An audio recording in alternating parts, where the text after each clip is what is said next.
1929년에 미국에서 한국 선교사로 파송을 받아서 10여 년 넘게 열심히 사역을 하시다가 일제 강점기 때 일제 정부에 의해서 강제 출국을 당하신 해럴드 보켈 목사님이 계십니다. 그는 한국을 너무 사랑하셨습니다. 어떻게 하면 다시 한국에 들어갈 수 있을까? 계속 기도하다가 미군 군대 군목으로 지원을 하게 됩니다. 그리고 1950년 성공 확률 0.02%, 성공 확률이 없다라는 뜻입니다. 인천 상륙 작전 때 군함을 타고 참전을 하시게 됩니다. 인천 상륙 작전 경험해 보신 분도 계시겠지만 하나님께서 대한민국을 지키시려고 놀랍게 섭리하신 사건이었습니다. 그가 다시 한국 땅에 들어왔을 때 감격하게 됩니다. 그리고 내가 어디를 가야 하나님이 가장 기뻐하실까? 또 기도하다가 얼마 안 있다가 거제도에 생긴 포로 수용소에 자진해서 들어가게 되십니다. 그리고 포로들을 상대로 선교를 시작합니다. 당시 포로 수용소에는 북한군, 중공군 합쳐서 약 14만 명이 있었습니다. 목사님이 북한 사투리가 섞인 한국말에 능통하십니다. 당연히 북한 군인들이 호감을 갖게 됩니다. 그리고 목사님이 전한 복음을 한 사람, 두 사람 받아들이기 시작해서 53년에, 그러니까 만 3년이 되지 않았을 때 15,000명이 회개하고 복음을 받아들입니다. 전쟁이 끝났습니다. 북한 포로 중에서 회심한 대부분의 사람들이 공산주의는 잘못했습니다. 우리는 남한에 남아서 자유롭게 예수님을 믿고 열심히 살겠습니다. 전향 의사를 밝힙니다. 이때 당시 대통령이었던 이승만은 아무 조건 없이 받아들입니다. 수용합니다. 그래서 국제사회에서 인정과 칭찬을 받게 되고 해럴드 보켈 목사님은 훈장을 받게 됐습니다. 목사님이 우리에게 전해준 소중한 신앙 유산이 있습니다. 찬송가 563장입니다. 예수 사랑하심을 성경에서 배웠네. 날 사랑하심, 날 사랑하심, 날 사랑하심 성경에 써 있네. 이 찬송가를 번역해서 매일 포로들에게 부르게 했습니다. 포로들은 맨 처음에 뭣도 모르고 따라 부른 겁니다. 박자도 빠르고 뭐 좋은 내용이겠지. 그런데 시간이 지나면 지날수록 이 진정한 의미를 깨닫기 시작하면서 울면서 하나님을 받아들이는 놀라운 역사를 일으키게 됩니다. 포로들이었으니까 이 찬송가의 은혜를 받았을 것이다 생각하면 오산입니다. 사람들은 누구나 진정한 사랑이 필요합니다. 진정한 사랑은 밥과 같습니다. 부유할 때나 가난할 때나 좋은 일이 있을 때나 나쁜 일이 있을 때나 반드시 먹어야 하는 밥처럼 진정한 사랑이 꼭 필요합니다. 사람들이 우는 이유도 화를 내는 이유도 돈을 그렇게 많이 벌려고 하는 애씀도 진정한 사랑을 찾기 위함입니다. 하지만 진정한 사랑은 감정적으로나 물질로서 얻을 수 있는 것이 아닙니다. 언젠가 연예인이면서 사업가로 성공한 한 방송인이 자기 집을 카메라에 소개하면서 화려하고 넓은 장소 하나하나를 다 보여주었습니다. 그런데 막상 자기는 이 집에 들어오기 싫다고 합니다. 이유는 아무도 나를 반겨줄 진정한 사랑이 없다는 겁니다. 그렇게 고백을 합니다. 진정한 사랑은 사랑의 근원지를 찾아야 만날 수 있습니다. 지구에서 모든 열의 근원지는 태양입니다. 지구상에 생존하는 모든 생물들은 태양 쪽으로 향하고 있어야 에너지와 열을 받아서 활기차게 살 수가 있습니다. 신약성경 요한일서 4장 16절에서 사랑의 근원지가 하나님이라고 말씀합니다. 인류 최초로 인간에게 사랑이 있다는 것을 알려주신 분, 그리고 인간을 가장 먼저 사랑하신 분이 바로 하나님입니다. 그래서 하나님이 나를 사랑하신다. 하나님이 나를 사랑하신다. 이 진리를 깨닫고 받아들이면 그 사람은 너무 기쁘고 은혜가 넘칩니다. 내가 진정한 사랑을 받고 있구나. 사랑의 근원지에서 내가 사랑을 받고 있구나.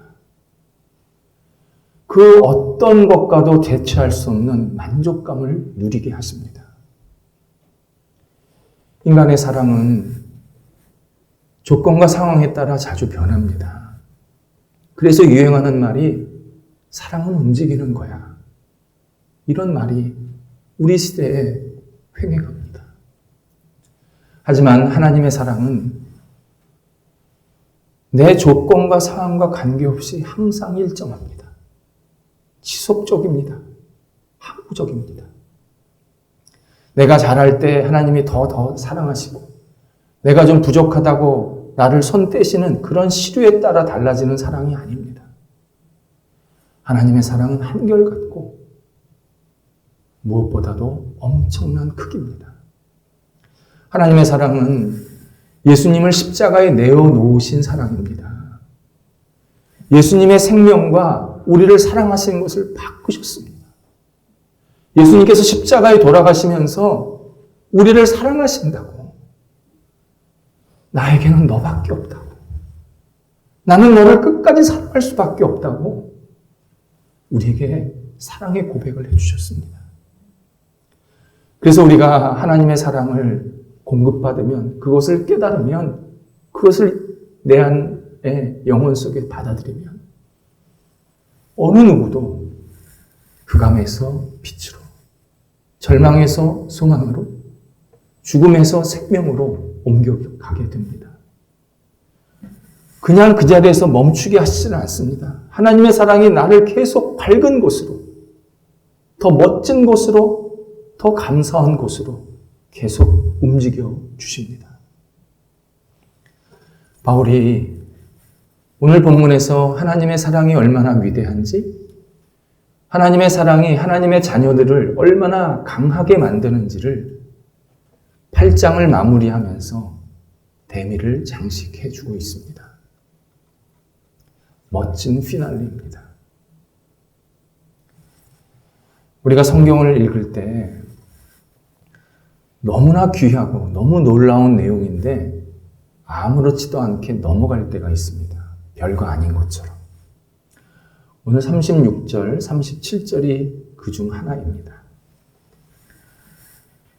바울이 시편 44편을 인용하면서 양, 곧 하나님의 자녀들이 세상 속에서 영적으로 죽임을 당하는 상황, 그리고 도살당할 양처럼 어렵게 힘겨운 그런 처지에 빠지는 상황에 자주 놓이게 된다고 이야기해 줍니다. 그런데 양이 이깁니다. 그냥 이기는 게 아니라 넉넉히 이깁니다. 우리가 알다시피 양은 약자입니다. 항상 피해자입니다. 사자, 늑대가 강자입니다. 공격자고 승리자입니다. 그 세상에 사나운 사자나 늑대가 강하게 공격을 해도 약하기 약한 양이 넉넉히 이긴답니다. 정말 놀라운 내용입니다. 양이 무장해서가 아닙니다. 하나님의 사랑을 힘입어서 이긴다는 겁니다. 하나님의 사랑이 그 어떤 공격도 이겨낼 수 있도록 힘을 주신다는 겁니다. 그렇다면 하나님의 사랑이 하나님의 자녀들에게 임했을 때 어떻게 세상의 공격을 이길 수 있을까를 생각해 봐야 합니다. 구약성경 이사야서 14장 13절부터 15절 사이에서 사탄이 하늘 높은 곳에 자리를 펴놓고는 거기에 앉습니다. 그리고 내가 세상에서 가장 높은 존재, 곧 하나님과 같아졌다. 즐거워하면서 큰 소리를 칩니다. 이 광경을 하나님께서 보시고 사탄이 지금 북극 집회에 참석하고 있다 지적하십니다. 북극 집회란 자기 자신을 높이고 자랑하고 드러내는 모든 생각과 행동을 말합니다. 그리고는 하나님께서 그 사탄을 떨어뜨려서 가장 밑바닥 스올 곧 지옥으로 내려가게 만드십니다.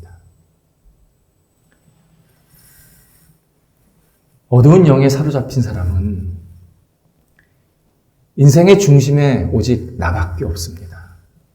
자기 자신만이 가장 중심에 있습니다. 어려운 일을 당하고 힘든 일을 당하면 자기 인생을 그리고 자기를 비난하고 저주합니다. 자기가 뭔가 잘한 것이 있고 성공한 일이 있으면 내가 잘났지. 내가 참 훌륭한 사람이지. 이렇게 자기를 자랑하면서 자기를 높이는 모습을 갖게 됩니다. 거기서 끝나지 않고 내가 어려움을 당하면 하나님이 어디 있어? 하나님이 있다면 왜 나한테 이런 일을 줘? 하나님을 힐난합니다. 내가 좋은 일이 있으면 난 하나님 필요 없어. 나는 하나님 없이도 잘 살 수 있어. 이렇게 하나님을 무시하면서 큰 소리를 치며 삽니다. 하나님은 이런 삶을 북극 집회에 참여하고 있는 생활이라고 말씀하십니다. 하나님의 자리를 끌어내리자. 하나님의 권위를 무시하자. 하나님이라는 존재를 없이 만들자. 으쌰으쌰. 수많은 사람들이 이 북극 집회에 참여하고 있다는 겁니다. 그러나 하나님은 언젠가 이들을 가장 밑바닥에 내리시겠다고 강하게 경고하십니다.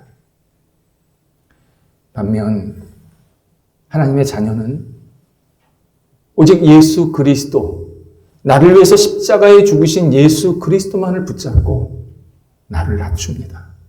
주님, 저는 예수님 없이 아무것도 아닙니다. 예수님의 은혜가 필요합니다. 예수님의 긍휼이 필요합니다. 예수님의 손길이 필요합니다. 저는 아무것도 아닙니다.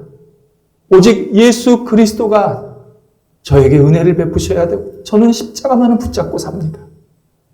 이렇게 겸손하게 또 겸손하게 주님만을 바라보는 사람이 하나님의 자녀들입니다.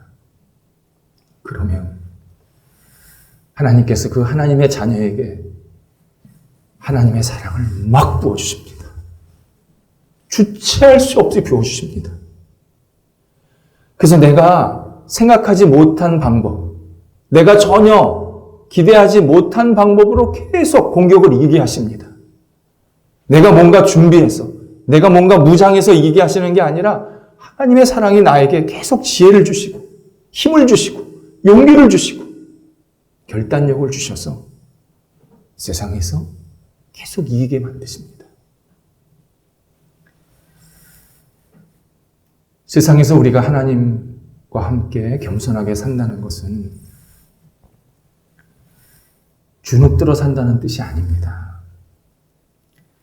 바울이 고린도전서 2장 2절에서 나는 오직 예수 그리스도와 그분의 십자가만을 압니다. 이렇게 고백할 때 그는 나는 주눅들어 삽니다. 이런 고백이 아니었습니다. 나는 오직 나를 공격하는 세상의 그 어떤 것 앞에서도 예수 그리스도와 예수 그리스도의 십자가만을 내가 붙잡고 산다.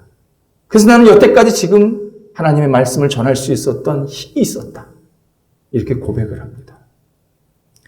하나님은 하나님의 자녀가 세상에서 담대하게, 당당하게 살아갈 수 있도록 계속 사랑을 부어주십니다. 주눅들어 살기를 원치 않으십니다. 위축되어 살기를 원치 않으십니다. 주님의 이름으로 주님과 함께 당당하게 살기를 기대하십니다. 바울이 이 사실을 한 번 더 강조해 주고 있습니다. 우리가 다른 사람에게 예수님을 전할 때나 또는 신앙 이야기를 할 때 상대방이 알아듣기 쉽게, 이해하기 쉽게 설명을 해줘야 합니다. 무조건 믿어. 요즘에 그러면 잘 안 믿습니다. 이 시대가 달라졌습니다. 잘 설명해도 안 믿는 시대인데 무조건 믿어. 그런다고 쉽게 받아들이질 않습니다. 나름대로 논리를 가지고 논증을 갖고 설득력 있게 상대방에게 잘 이야기를 해줘야 합니다. 그런데 어떨 때는 내가 예수를 믿고 내가 어떻게 변했는지 내 신앙을 명확히 얘기해야 합니다. 이 논리가 아닙니다. 이거는 논증이 아닙니다. 실제로 내가 예수님을 믿고 복음을 받아들이고 난 다음에 내 삶이 어떻게 이렇게 좋은 모습으로, 더 복된 모습으로, 더 기쁜 모습으로 변했는지 나의 신앙은 어떤 것인지를 분명하게 고백해야 합니다. 내가 불확실한 것을 상대방에게 알려줄 수가 없습니다. 확실한 내 신앙을 고백해야 합니다. 복음을 전할 때는 이 두 가지 방식이 다 필요합니다. 바울이 8장에서 하나님께서 한 사람을 미리 아시고 곧 선택하셔서 어떻게 하나님의 구원의 마지막까지 이르게 하시는지 여러 논증을 가지고 설명해 주었습니다. 구약성경을 인용을 했고 예수님께서 십자가에 죽으신 그 역사적 사건을 인용을 하면서 그렇게 우리를 하나님께서 구원하기를 원하시고 구원의 자리로 끝까지 인도하신다. 이 사실을 계속 논증적으로 설명을 해 주었습니다. 근데 갑자기 38절에서 주어가 나는 이라고 바뀝니다. 그러면서 자기가 예수님을 믿고 복음을 받아들인 다음에 하나님의 은혜를 얼마나 많이 받았는지, 하나님의 사랑이 자기를 얼마나 변화시켰고 감격시켰는지를 고백하고 있습니다. 바울의 고백의 핵심은 나는 세상의 어떤 피조물, 어떤 존재도 나, 곧 하나님의 자녀를 하나님의 사랑에서 끊을 수 없음을 확신하고 또 확신합니다. 이렇게 우리들에게 고백을 합니다. 정말 감격스러운 고백입니다. 바울이 하나님의 사랑을 깨닫고 받아들이게 된 것은 책상에 앉아서 공부해서 받아들인 게 아닙니다. 삶으로 배웠습니다. 수많은 환난과 어려움을 당하면서 하나님이 나를 사랑하시는구나. 하나님이 나를 지키시는구나. 하나님이 나를 끝까지 인도하시는구나. 이것을 몸으로 느끼는 그 신앙이 바울의 고백입니다. 그래서 우리 사랑하는 자녀들에게 신앙을 가르칠 때 책상에 앉아서 가르치는 신앙은 아무 의미가 없습니다. 그런 신앙 배우지 못합니다. 삶으로 느끼게 해야 합니다. 본인이 부딪히게 해야 합니다. 본인이 깨닫게 해야 합니다. 본인이 하나님께서 나를 붙잡고 계시는구나. 이것을 자꾸 스스로 체험할 수 있도록 기회를 만들어줘야 합니다. 본인도 그런 기회를 가져야 합니다. 바울은 수많은 상황 속에서 하나님의 사랑을 공급받아서 정말 하나님의 사랑이 놀랍다. 이 고백을 우리한테 해주는 동시에 이 고백은 자기만의 고백이 아니라 이 땅을 살아가는 모든 하나님의 자녀들이 이런 고백을 할 수밖에 없다. 이렇게 우리에게 권면해 주고 있습니다. 그러면서 바울이 하나님의 사랑에서 끊을 수 없는 상황을 10가지를 쭉 이야기를 해줍니다. 이런 상황에서 하나님의 사랑은 끊어지지 않는다. 끊어지지 않는다. 이렇게 얘기를 하는 겁니다. 근데 이 말은 이런 상황들이, 이 10가지 상황들이 우리를 하나님의 사랑에서 자꾸 끊으려고 공격한다는 겁니다. 조심하라는 겁니다. 그때도 하나님의 사랑은 끊어지지 않지만 우리가 하나님의 사랑이 없다고 느낄 수 있다는 겁니다. 그래서 2가지가 다 들어가 있는 겁니다. 끊어지지 않는다, 조심해라. 가장 먼저 나오는 내용이 사망입니다. 죽음이 우리를 하나님의 사랑에서 끊으려고 합니다. 죽음은 모든 사람들이 맞이하는 현실입니다. 어떤 사람도 죽음을 회피하거나 거절할 수가 없습니다. 그리고 죽음은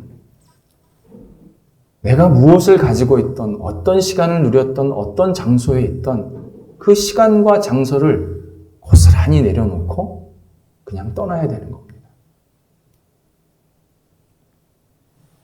더욱이 예고가 없습니다. 그러다 보니까 많은 사람들이, 신앙인도 포함입니다, 죽음을 두려워합니다. 죽음을 멀리하고 싶어합니다. 더욱이 죽음을 누구도 모릅니다. 죽는다는 거는 아는데, 내가 죽는다 이 사실은 아는데 죽음이 뭐냐 할 때 아무도 대답을 못합니다. 유명한 철학자나 지혜자도 죽음에 대해서 설명을 못합니다. 자기도 죽어보지 않았기 때문에.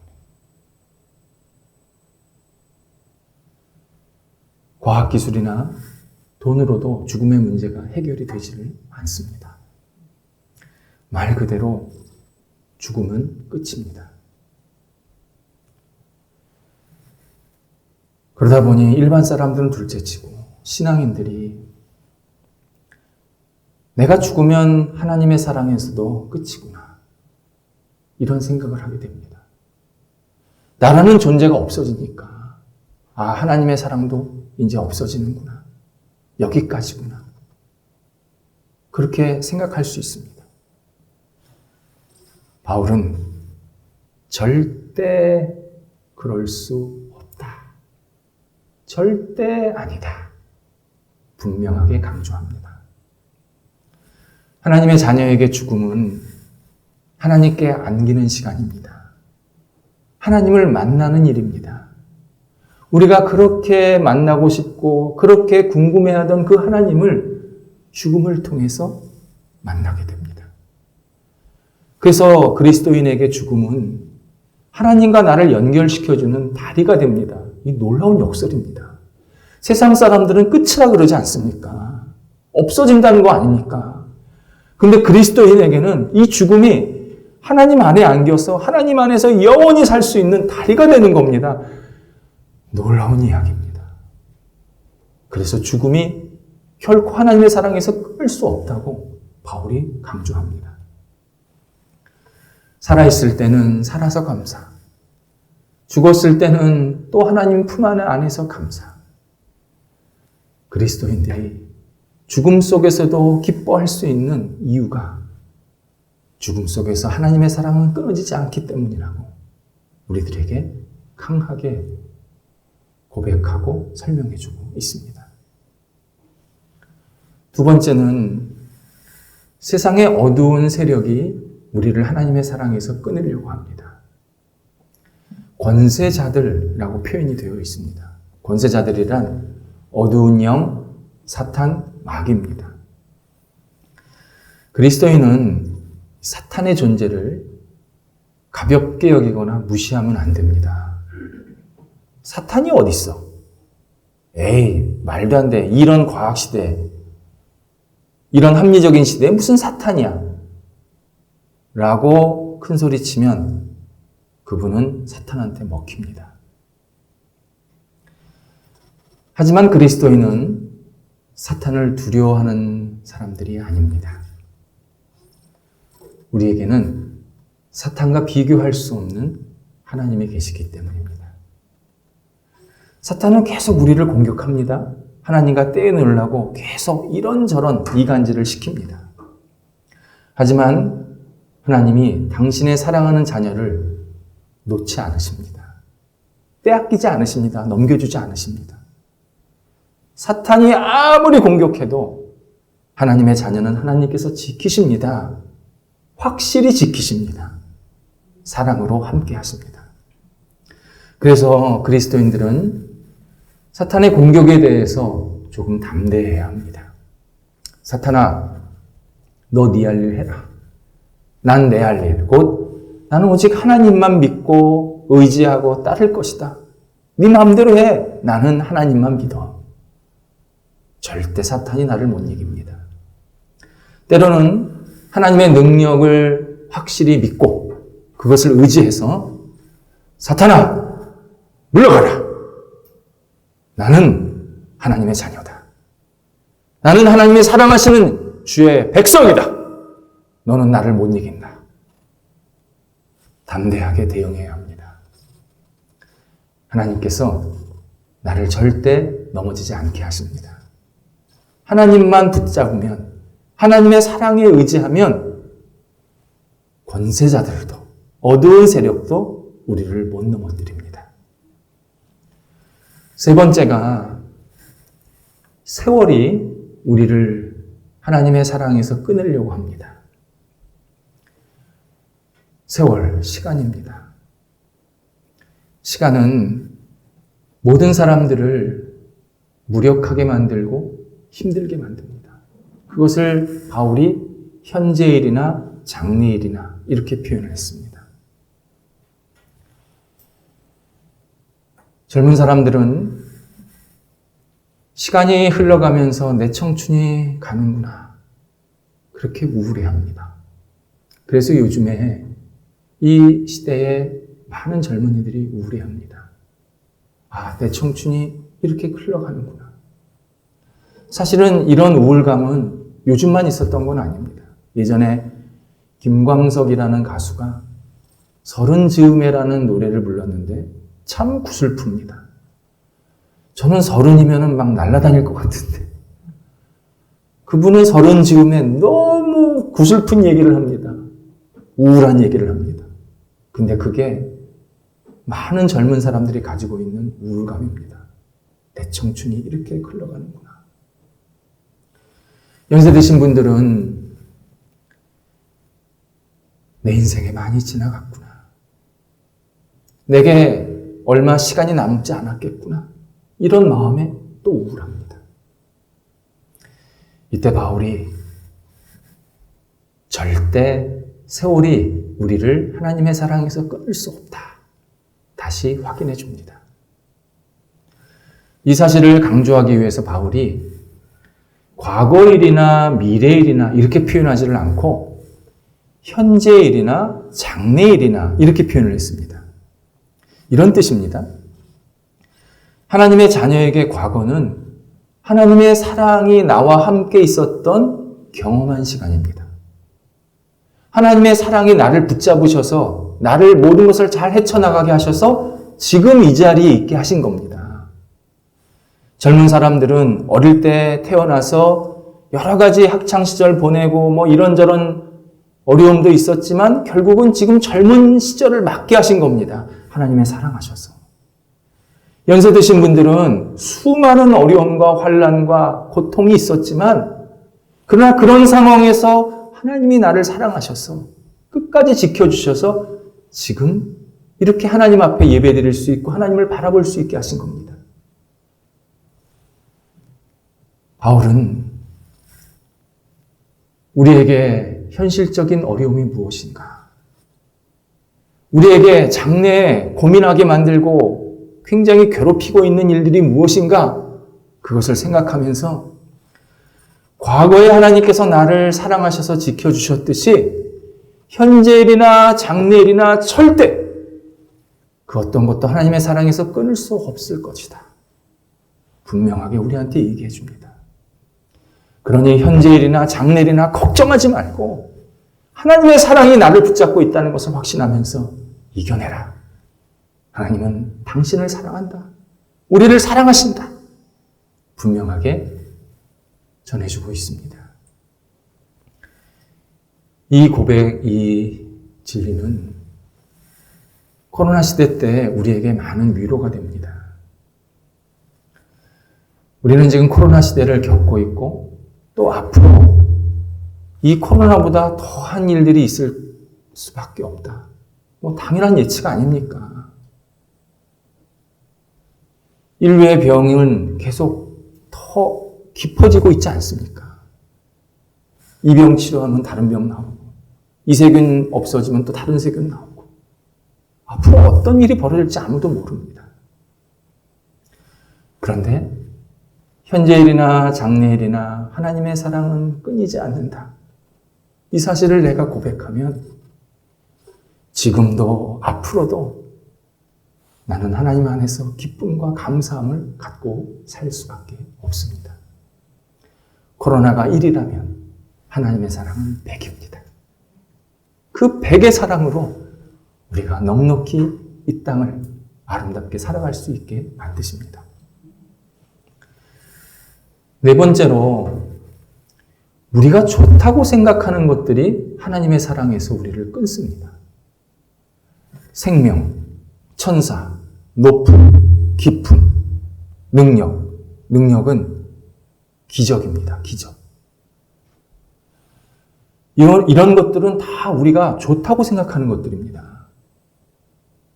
그런데 이런 것들이 어떻게 우리를 하나님의 사랑에서 끊으려고 하는지 그 이유는 사람이 이 좋은 것을 숭배할 때입니다.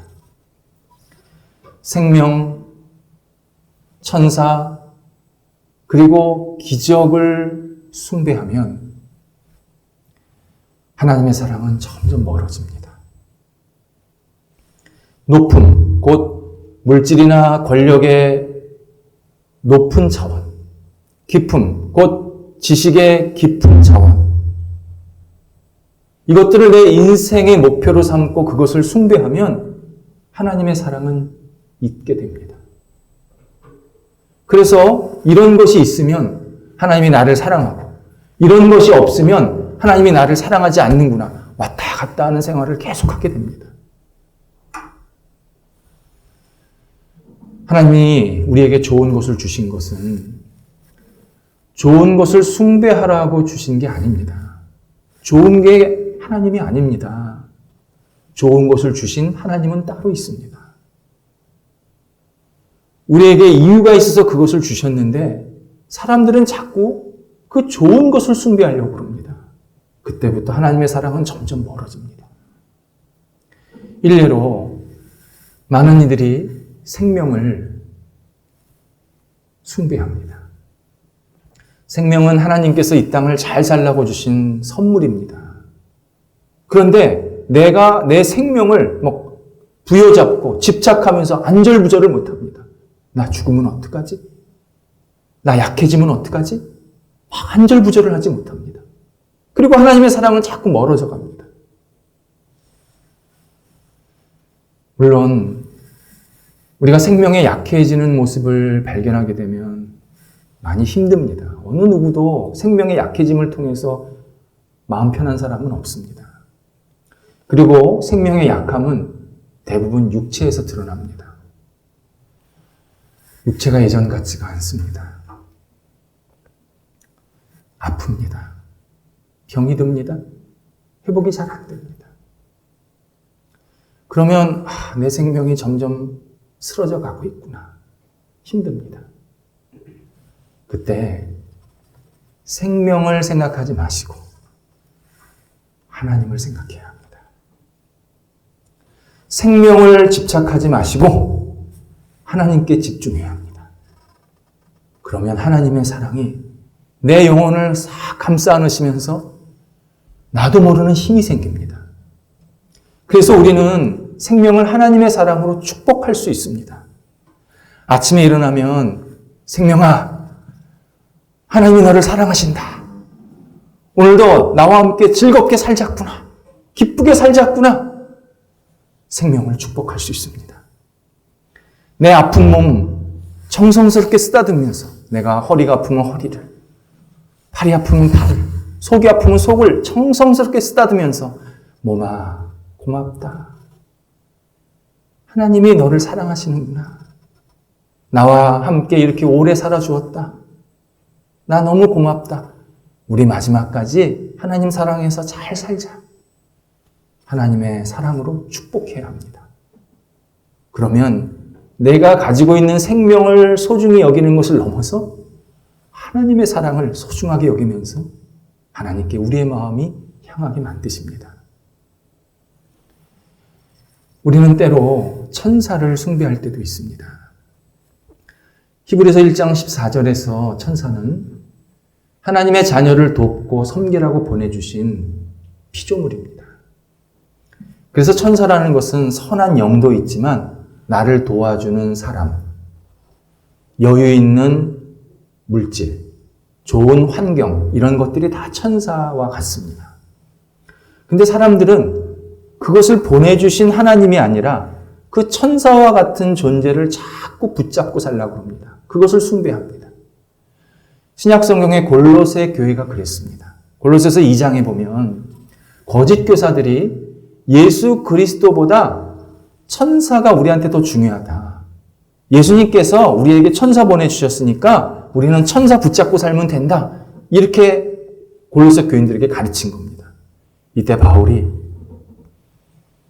천사를 비롯한 모든 피조물은 예수 그리스도에게 나왔고 예수 그리스도에게 다시 돌아가는 거다.